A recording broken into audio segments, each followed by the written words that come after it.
All right, so we're a little past time, so I'll go ahead and get this started. So, hi everyone, thanks for coming to the first WISM talk of the semester.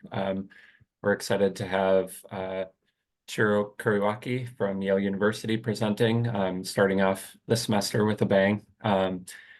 He's going to be presenting on improving estimates from small survey samples, doing a little more methodological heavy presentation today. So thanks for joining, Shiro, and I'll turn it over to you. All right. Thank you, everyone. Let me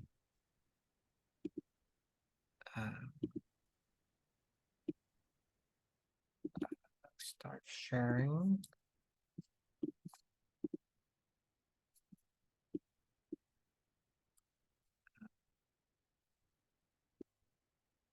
All right. Well, thank you, Luke, for the introduction and inviting me to your series. This is I'm an American politics researcher by training, and I do have a strong interest in applied survey methods. So I know this is the U.S. politics is not the main interest of this group, but I'm really honored to have the opportunity to talk about the methodological components of a recent paper that we've done. This is, oops. So this presentation is the case study for this presentation is based on a paper that I recently published with my colleagues Stephen and Salvaher, Angelo Daganel, and Soichiro Yamauchi, all from Harvard. And this is a US politics paper about a descriptive paper about the geographic variation and how different racial groups vote in presidential elections. But usually when I present this, I talk about more of the substantive findings and the implications, but there is a lot of applied methods that we thought about and developed in getting to this paper. So I'm really excited to be able to focus on that part today. But the substantive motivation, just to give the US politics motivation for this particular example, is we're interested in the Voting Rights Act and how courts and policymakers have tried to figure out what we call racially polarized voting. So you may have heard recently that there was a Supreme Court case in which the Supreme Court struck down and forced a change in Alabama's congressional district map to draw two districts that could elect essentially a Democratic US House member. And this was a case that was trying to interpret the Voting Rights Act of 1965.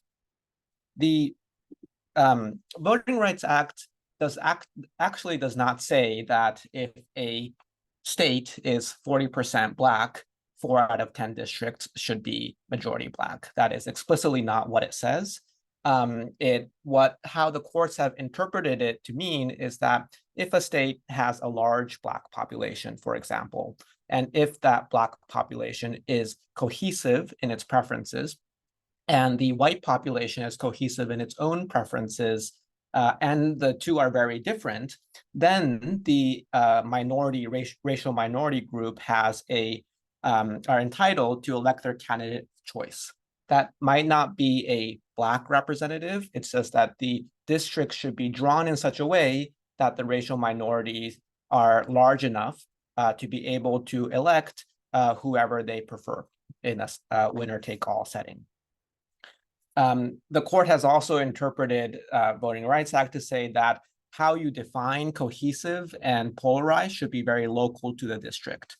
So what policymakers want to know in deciding how to draw a congressional district map is among white voters in a district, J, what's the proportion of them that vote for a Democrat or a Republican?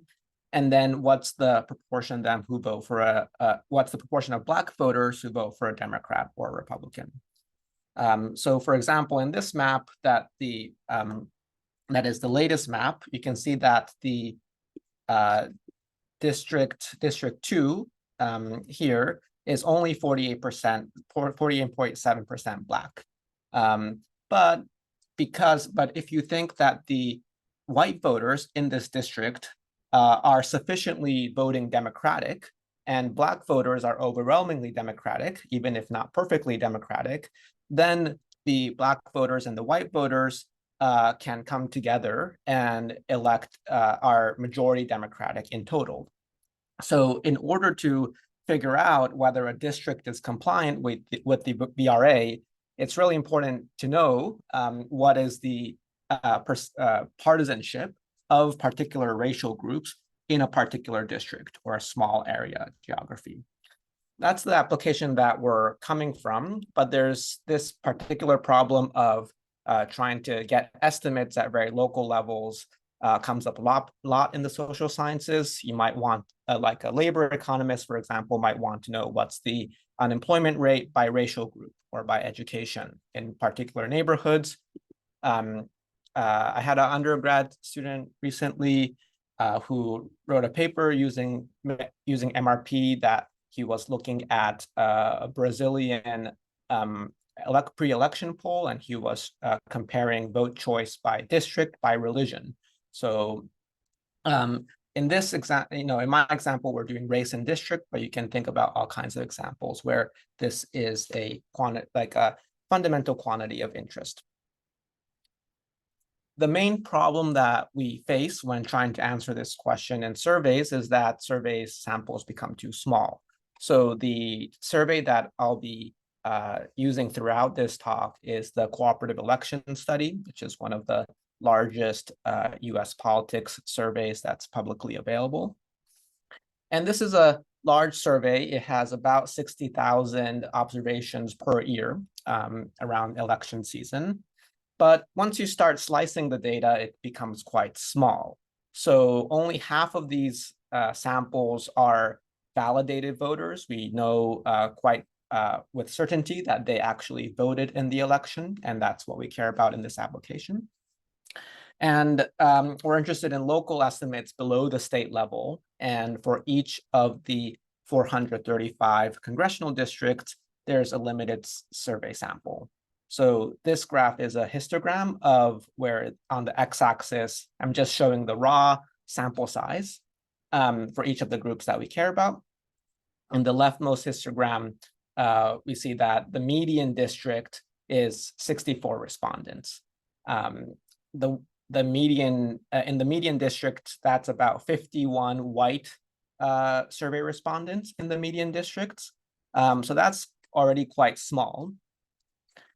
If we go to Black respondents and Hispanic respondents, that small sample is even worse, where in the median district, we only have 3 respondents who are self-report as Black and 3 respondents who self-report as Hispanic.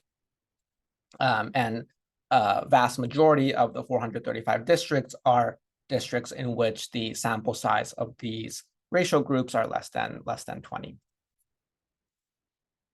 Okay. So in this talk, what I want to do is explain the multi-level regression and post-stratification technique that we are using to try and overcome this small sample problem. I want to compare it with the standard survey estimator, and I want to spend some time methodologically trying to summarize what, after all the kind of analyses that we've done, what I take to be the assumptions that are baked in doing this technique that's trying to solve the small sample problem. I'll also have other things like other improvements that we do to the standard method. We have a validation whether our model is producing accurate enough estimates, and talk about uncertainty quantification and substantive findings at the end. But I want to spend the bulk of my time on number 1 here, which is the technique that's specifically focused on small survey limited samples.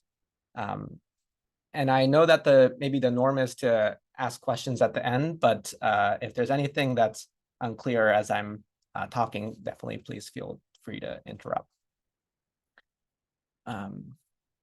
Right. So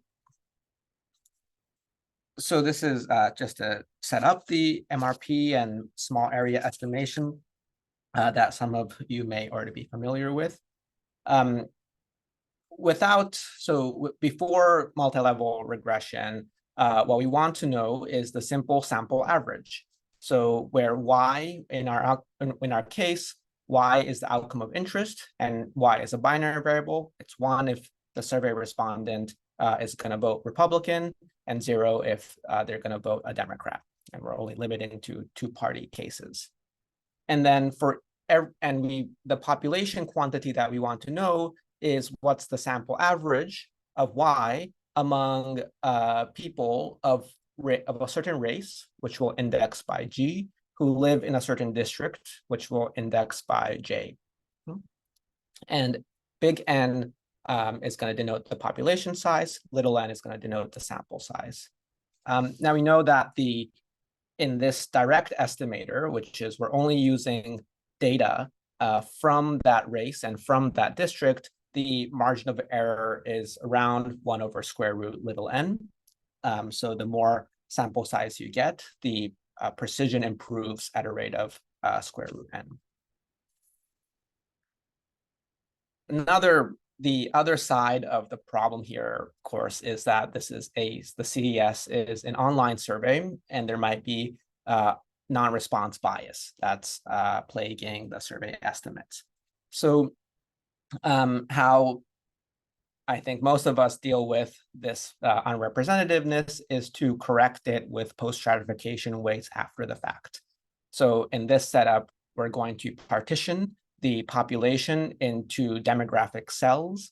So in this mini example, I've kind of separated the population by education and marital status. And the census is going to tell us in blue what's the population size of each cell. And we collect a survey, and the survey will tell us how much sample size we have in each cell. The standard approach is to construct weights that are basically big N over little n, normalized so that they all sum to 1. So that places where there is a low response rate, we upweight, and high response rate, we downweight.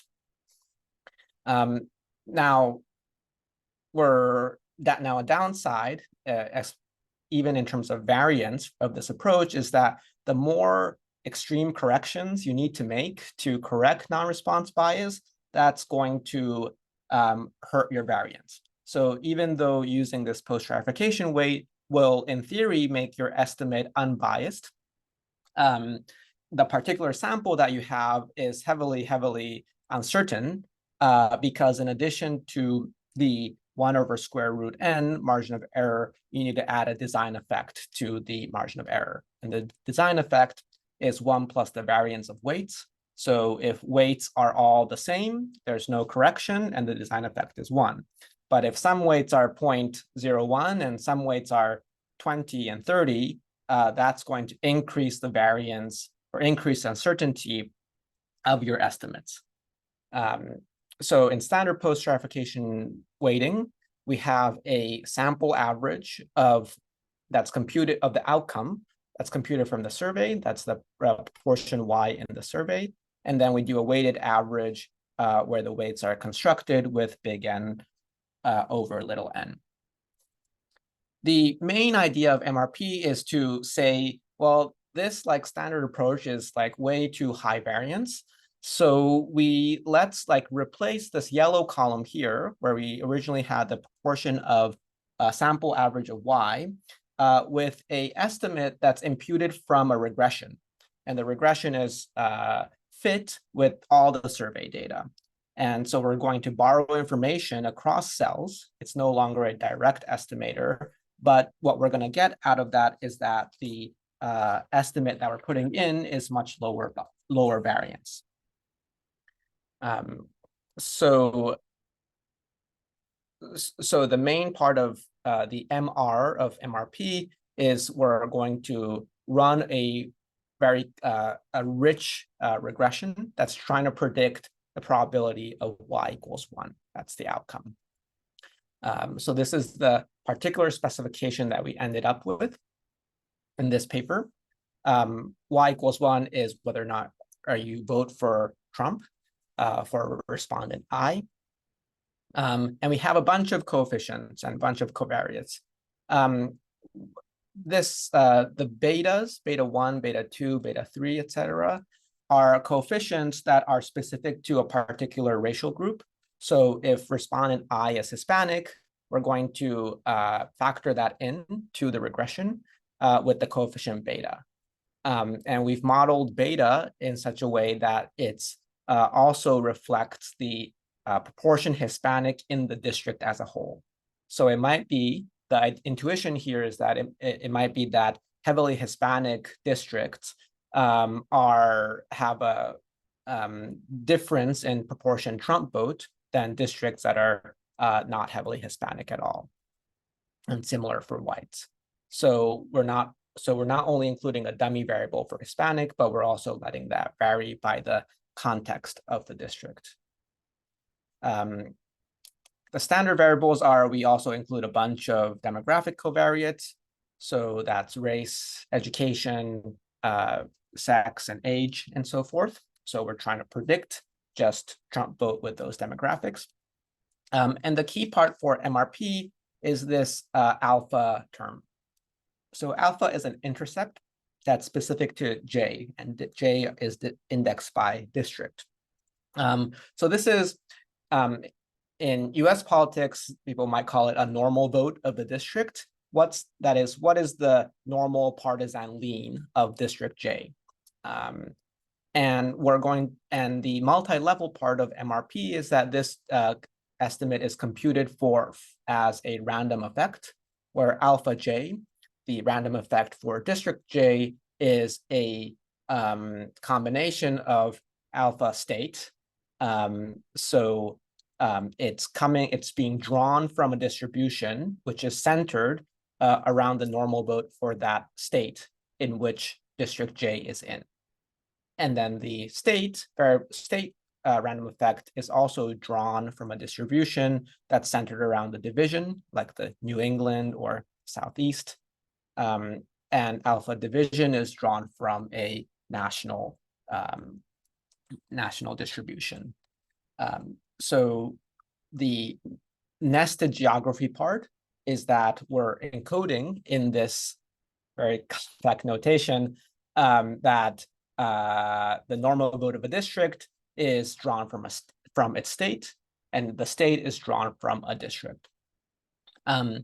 One last thing I'll say here is that there's also a bold V term here, VJ, and VJ is the percent Trump vote in the district as a whole, which we know from election results. So it's a bit of a unique setting here in which the left-hand side and the right-hand side of the equation both has Trump vote in it. But we put it in because the idea here is that we just want as good a prediction as possible to impute the in-sample proportion Trump in that particular cell.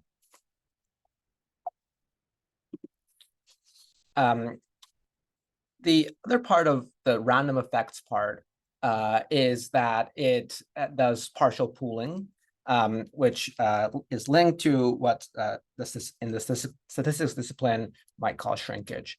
So even though you could run any regression to impute Y, in practice, the initial MRP studies have used random effects.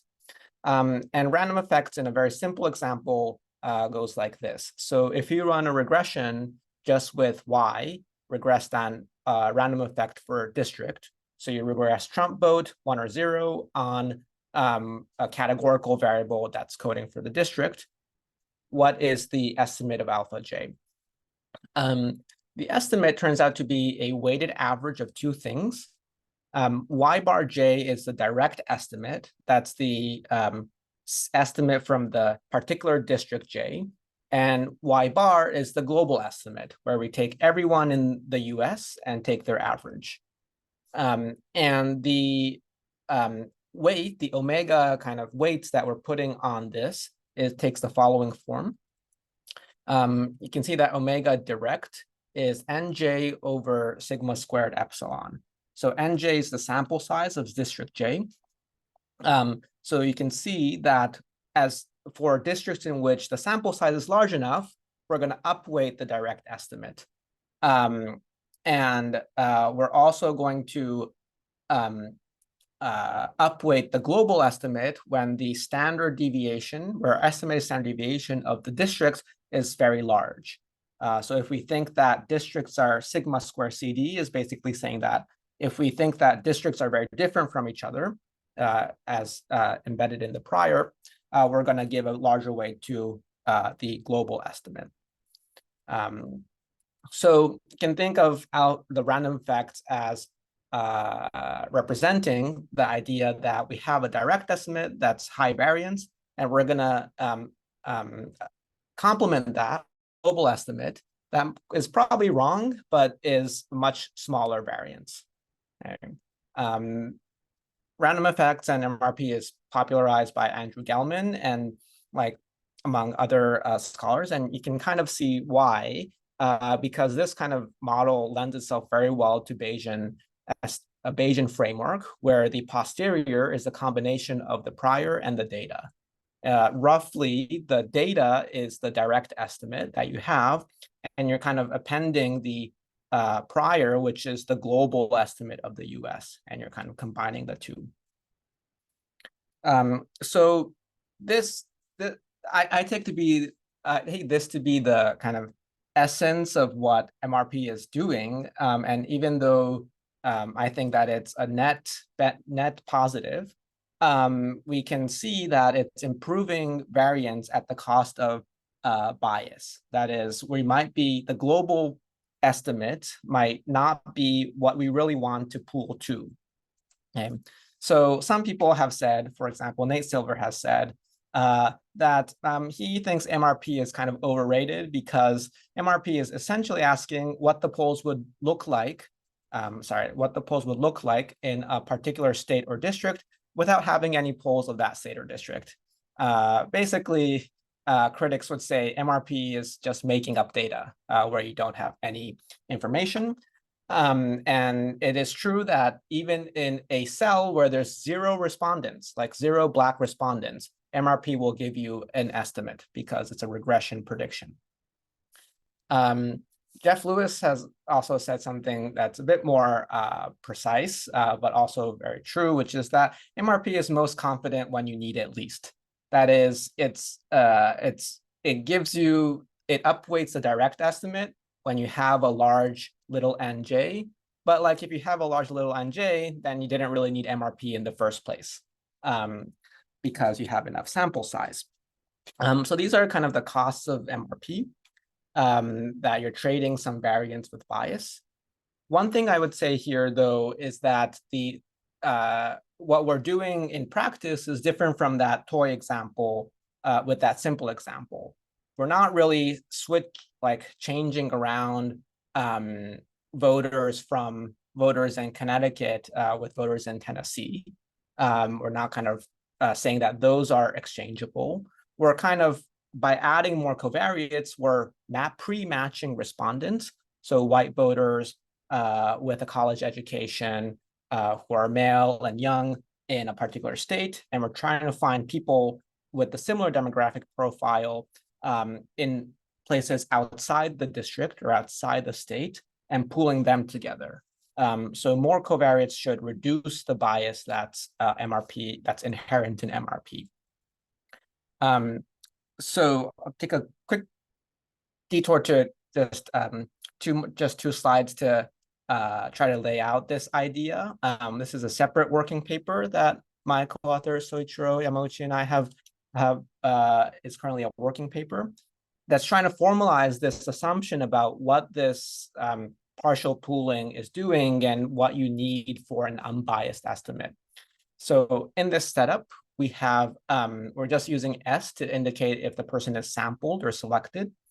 And we're indicating AIJ just as a covariate that whether respondent I is in district J. Okay. The standard assumption in weighting and probability sampling is that that the selection is ignorable, and it's independent with the outcome of interest once you condition on X. So basically, your survey might have too few non-college voters, or it might have too few young people, but the young people that you do have is similar to the young people in the population. So all you need to do is just adjust the composition by weighting. And if you do that, you get an unbiased estimate. So that's represented in this red arrow here. Now for MRP, we need a second assumption, because not only do you have survey versus target, but you also have A equals 1, that's the target of interest, versus A equals 0, which is the target that's that you need to pool from. And we want to use data from the right-hand side to get a good estimate of people on the left-hand side. So the assumption 2 that we think is necessary for MRP specifically is what we call area ignorability, that what the outcome is independent of A, the area indicator, conditional on other covariates.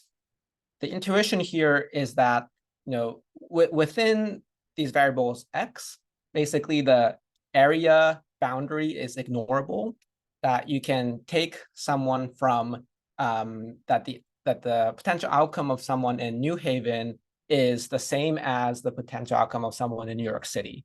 That is, the areas are ignorable, or that individuals are exchangeable across area boundaries. And that's conditional within the strata of the census population variables X, as well as other survey level variables that's recorded in the survey. So you need more variables for this assumption to hold. The nice thing is that this assumption only needs to hold in the survey sample, so S equals 1. So this is a testable assumption that you can do in the data. I'm happy to talk more about it in the Q&A, but the main point here is that MRP seems to need 2 assumptions. One is the standard one, and the other is that we have enough covariates X to make the district boundaries ignorable.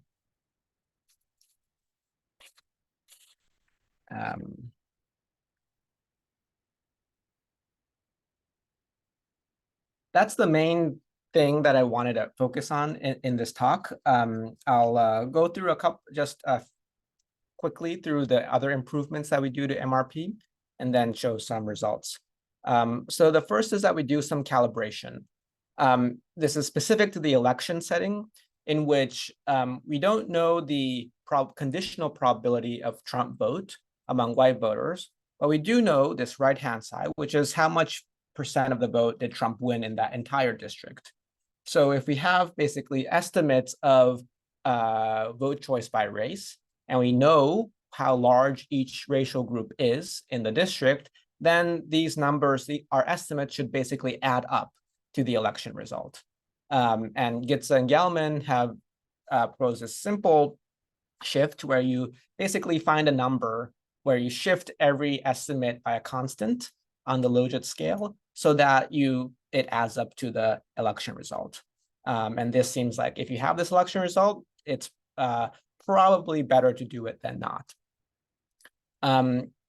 What we do is we expand this into a 2-way shift, so that if you, instead of summing across race, as in this example, we can also sum across district, so that the probability of Trump vote among white voters in the country adds up to some other survey estimate that maybe is more trustable than our survey.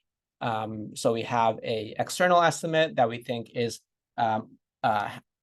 uses more data and is a bit more trustworthy than our estimate, so we also shift to that. Another thing we do is we expand the post-traffication table that I showed you in the beginning. So I think a common thing that we survey researchers face is that the census statistics that you need for weighting is often not granular enough to get a small area estimate. So in our example, at the CD level, The census only gives you the population count of a three-way contingency table, age times sex times race. But we want to have a five-way contingency table where we also add education, and we also want to combine it with turnout, because we only care about the people who turn out to vote.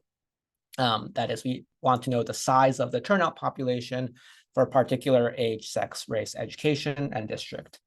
What we end up doing is we model a constrained regression where we use survey data that's very noisy and small, but it gives us the conditional probability of turnout, for example, conditional on all these things. And if you know this conditional probability, you know the joint distribution of all the covariates X. The trick is that we want to model the regression to compute this probability subject to constraints that the number of college-educated people in this district is a particular number. So we're running a very constrained regression.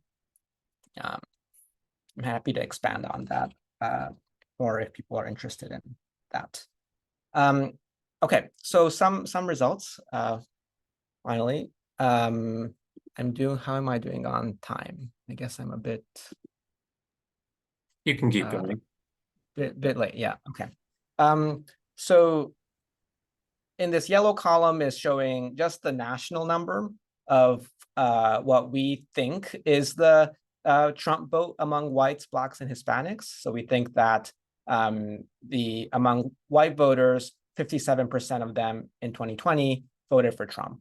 Only 10% of black voters voted for Trump, and 38%, so in the middle, of Hispanic voters voted for Trump.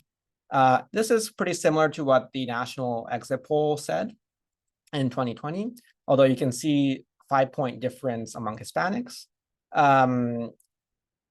Catalyst is the one we calibrated to, so these two are matching by construction. And you can see even larger differences among another survey, Latino Decisions, and the CMPS, Multiracial Post-Election Survey. So where we disagree by 15 points on 1% of Hispanics voted for Trump. And a lot of this depends on maybe how we define Hispanics. I think it also has to do with that the CMPS and Latino Decisions is a multilingual survey, whereas the CCS is only an English survey.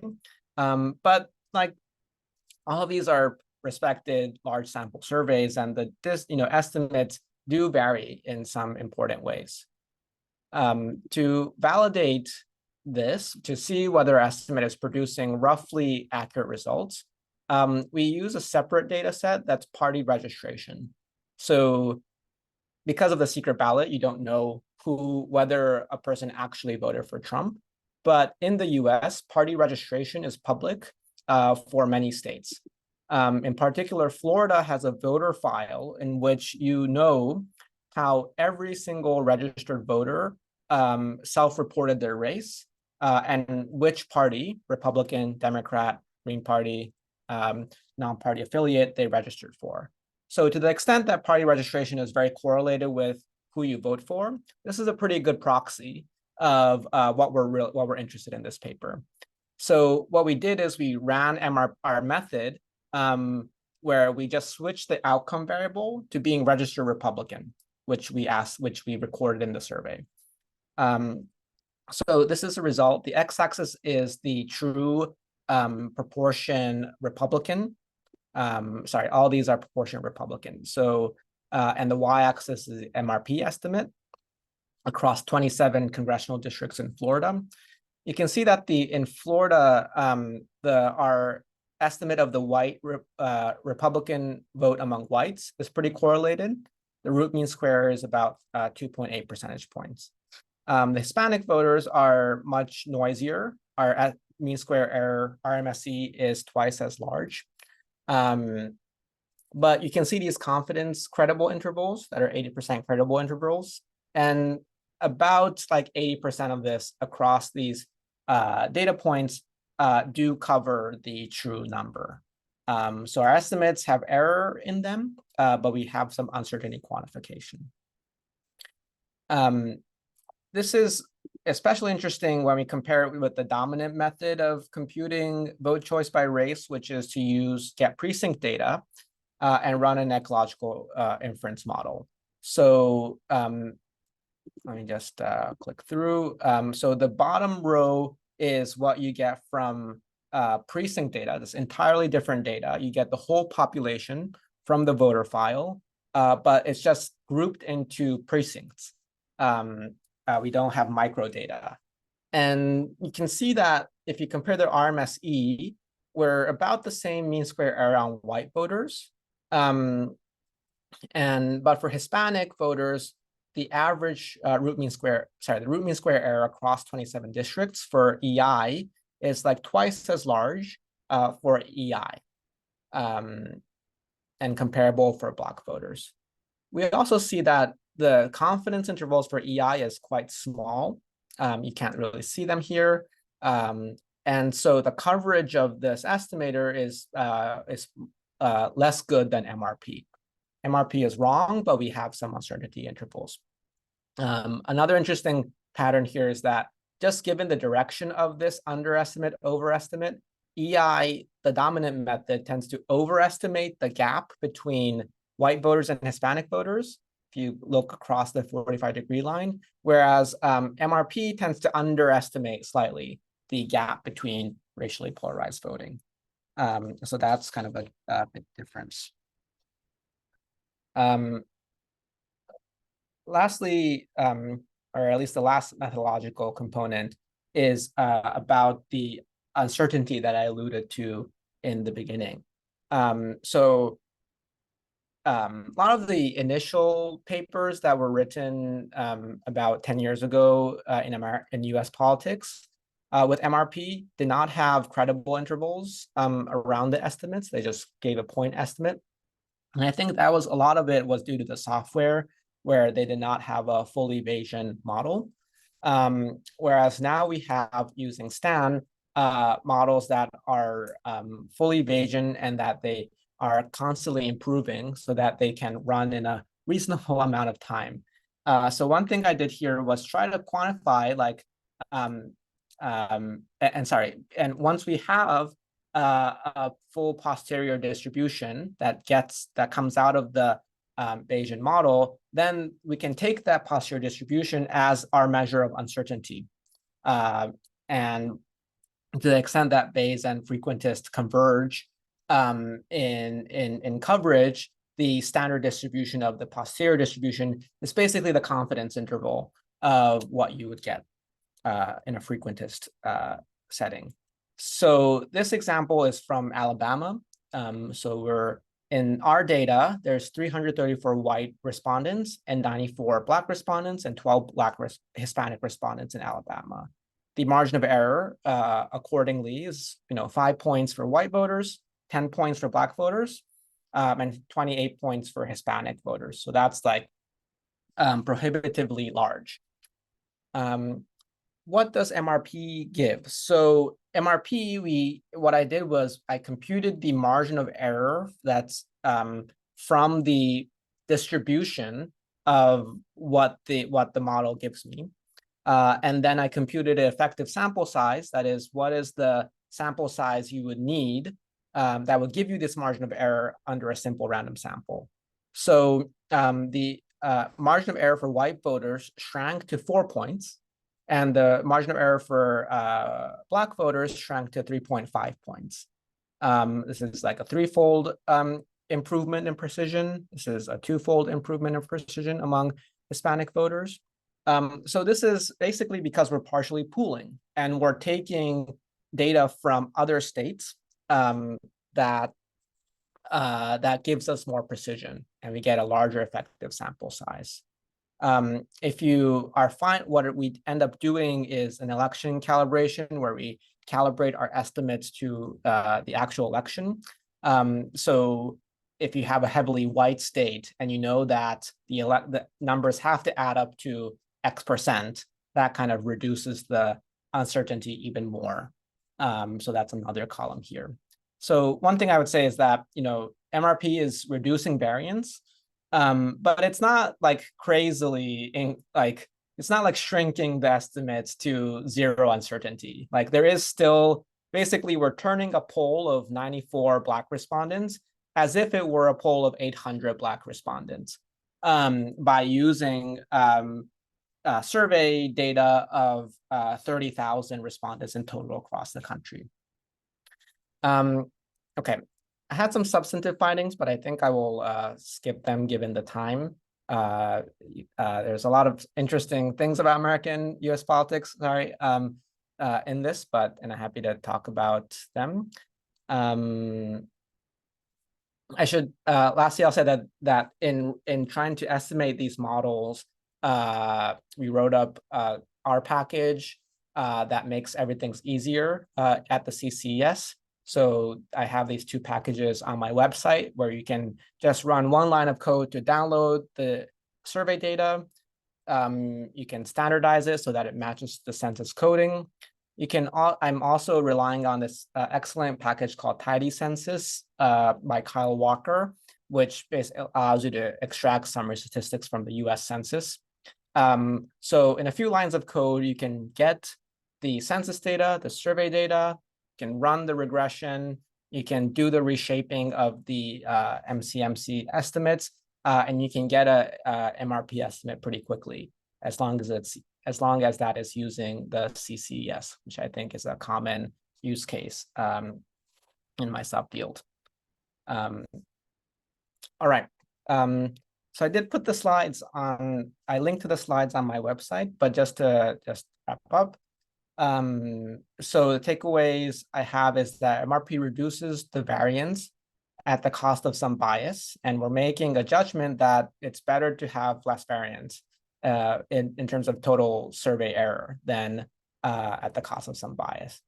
And I've tried to clarify that this method requires that areas are exchangeable, conditional on covariates, in order for that estimate to be truly unbiased as a small area estimate. And the Florida validation suggests that, like our assumptions are probably not completely met, but they seem to be reasonable given the variables that we have. And then last thing I showed you in the table was that just to empirically show that the variance that gets reduced in MRP is like substantial, but one might say it's not like an unrealistic amount of artificial uncertainty reduction. So with that, I'll stop there, and I'm happy to answer any questions. All right, thanks so much for sharing your research there. It's a really interesting presentation, and I think has a lot of applications that could be used by all of us. So we'll open it up to questions now. Feel free to use the raise hand feature to ask your question live, or you can put any questions you have in the chat.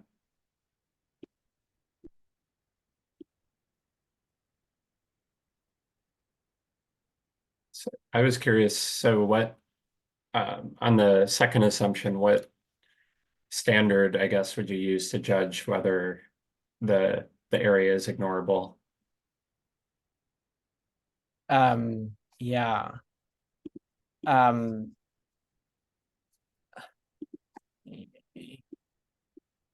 Thank you.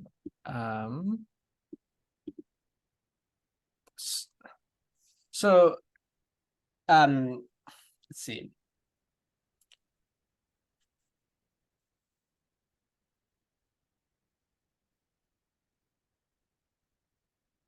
So I mentioned that this is a assumption that has to hold in sample so that we can test it. So the test that we propose in this paper is to run a regression where the right-hand side includes the covariate. So it's a regression of the survey data. And the right-hand side includes the covariates like age, sex, education, news interest, religion. And then there's a dummy variable for whether or not you're in area A. And basically, in order for this regression to be true, you want there to be the coefficient on A to be null. Like, that is, once you control for all these variables, then area 1 or 0 does not explain any significant mean difference in the outcome. Does that help? Yeah, that makes So sense. and so we see that, and we do this for each district, and we see that in our example, we see that, in some districts this assumption seems right because the area is like null. But in some district, the outcome y is so different from the others that the coefficient is significantly different from 0. So then that suggests that, we need more covariates to throw in the regression. And the ideal is that like coefficient on A becomes, you render it to 0. Right. Thanks, that helps. We have one question in the chat. In what circumstances do we most need MRP? Are there instances where there's data for some states but not others? Yeah, I think one could run MRP when there's 0 data in a particular state. It will still give you an estimate based on the what it thinks the distribution of random intercepts is. But I think that is a bit too much imputation. So that I think the ideal setting is in which you have some data, some direct estimate, but it's just too little, let's say like less than 20 observations. And then you want to use the power of shrinkage there. And that's the case in our survey. Even though there's very, very few Black and Hispanic respondents, there's no district in which there's 0 respondents. And the last thing I think I'll say on that is that, when, like, how small is too small? Like, when do you know when MRP is like imputing too much? And I'm still working, trying to see if there's a best way to show that. But one answer I have is that you can use the margin of error that I showed at the end as one measure. Like, if there's too much imputation, then that should get reflected in a very large margin of error that comes out from the model. And so, especially for these high imputation settings, I think tracking the uncertainty is pretty important.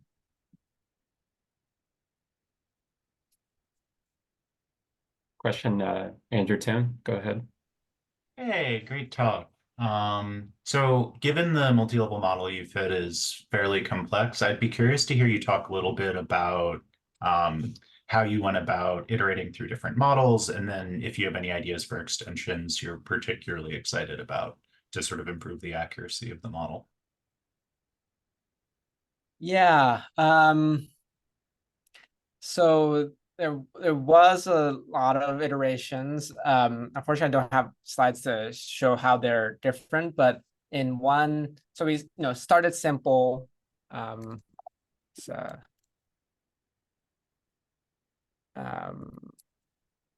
Without, just with the demographic covariates with W. And when we did that when we try to predict just the Trump vote share in a district with that, it was okay, but the demographic predictors didn't seem to add much on their own. That is, just the normal vote alpha J seemed pretty sufficient. And then we adding the Trump vote share was really important to improve the predictive accuracy of that model. And that's, I believe, finding that Ben Lauderdale and others have found in the UK, that these district level covariates seem to improve precision seem to improve bias more. So that's why, and then the X variable, the percent black, is something that we use based on how the voting rights racial politics literature has focused on. But yeah, I think even we try to put in everything that was in the survey and interacted it with decent amounts, until we had something that was tractable to run, but had enough like random effect intercepts. Thanks, that's helpful. And we found that I think in the appendix we noted that comparing across model specifications, especially the estimates on Hispanic voters, did change by like 5 or 6 percentage points on whether you, for example, have these coefficients for the demographics vary by district, or whether it's just kind of a national Black coefficient, a national Hispanic coefficient. And that seemed to have a pretty substantial effect on what the model thought was the Hispanic vote for Hispanics in Arizona, for example. Thanks.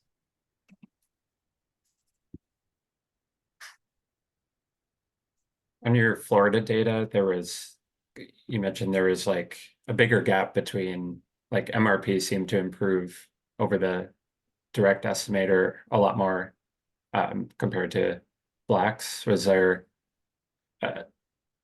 what's the reason for that? Sorry if I missed that. Sample size issue, or? Let's see. Compared with the ecological inference, or just the? Yeah, on the next slide, like the RMSE was lower, or the gap was bigger for Hispanics compared to Black. Right. So for Black voters, I think in this case, the estimates were fairly comparable. But yeah, so the racial gap comes from EI overestimates Republicanism among white voters and underestimates the Republicanism among Hispanic voters, and which has the consequence of overestimating the gap. The intuition I have is that EI relies a lot on precincts that are racially homogeneous. So a lot of the estimates here rely on precincts that are like 90% white. And a lot of the estimates here rely on precincts that are 90% Hispanic, for example, if there are such precincts in that district. And so to the extent that the super white precincts are more Republican than the mixed white precincts, that I think will tend to pull the estimates in this direction. And similarly, if the Hispanic who live in urban areas are more liberal or more democratic, it would pull it in this direction.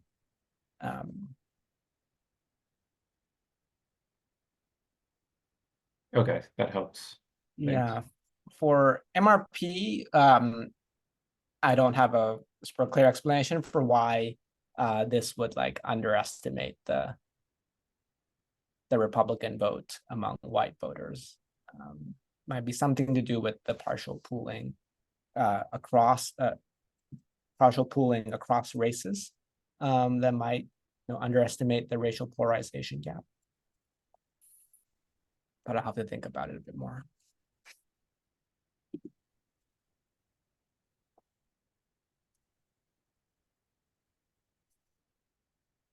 I don't want to hog the time, but kind of going back to your motivating example, I'm wondering how you would, there's still a lot of uncertainty even with, you know, this technique, and then,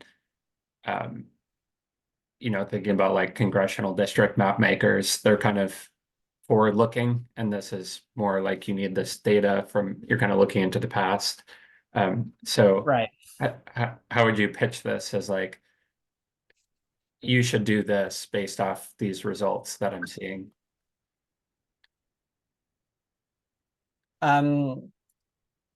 Right. So we don't make a strong push that people should use survey estimates for districts. For one thing, these are for existing districts and not for hypothetical districts. One could, in theory, do these for hypothetical districts, but that would involve even more granular geographic geographic data. But I would say that, like, so we're not advocating that this should be used as for evidence in court, but we do think that this is a much better way to draw a picture of the general US population that's systematic and uses the same type of data across all districts in a way that you can at least kind of rank states or rank districts and how polarized the electorate is. And that's something that that ecological inference has a hard time doing with different elections and different offices, and so forth. Yeah, makes sense. All right.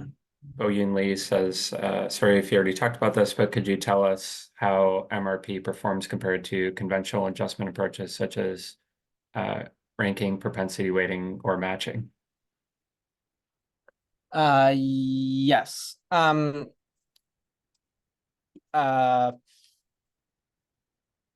Yeah, I should have brought the slide where we did this that I think I was talking to Andy about as well. Basically, when we do, so one test we did was to compare the CT level Trump vote with just like post-stratification weights in the CCS versus our MRP model. That's a bit simpler. And basically, like post-stratification weights for this CES, like doesn't really improve things compared to just the raw average. In some ways, it makes the mean square error worse because of the design effect increase in variance. So I think that was something like the CCS estimate is about 5 to 7 points off on the district level Trump vote share. Whereas for MRP, once you add the Trump vote share as a district level covariate, the root mean square error is about 2 to 3 points. So it is better, but it critically depends on which covariates that you can put in.